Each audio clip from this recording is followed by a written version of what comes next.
এই জায়গায় যেহেতু আওয়ামী লীগের জন্ম হয়েছিল, তাই শেখ হাসিনার সরকার 2018 সালে ব্যক্তি মালিকানাধীন এই সম্পত্তিটি পুরকীর্তি হিসাবে সংরক্ষণের ঘোষণা দিয়ে তা কিনে নেয়।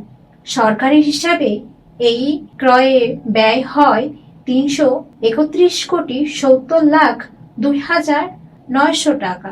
আওয়ামী লীগ ওই জায়গায় প্রতিষ্ঠিত হয়েছিল বলেই কি রাষ্ট্রের টাকা এটি কিনে পুরকীর্তি হিসাবে সংরক্ষণ করতে হবে? রাজনৈতিক দল হিসাবে আওয়ামী লীগ তা করতে পারে, কিন্তু রাষ্ট্রের টাকায় কেন? এই প্রশ্নের জবাব দেবে কে? রাষ্ট্রের টাকাকে আওয়ামী লীগের বৃত্তে ঢোকানোর কাজটি শেখ হাসিনার সরকার তার শাসনামলে করেছিল।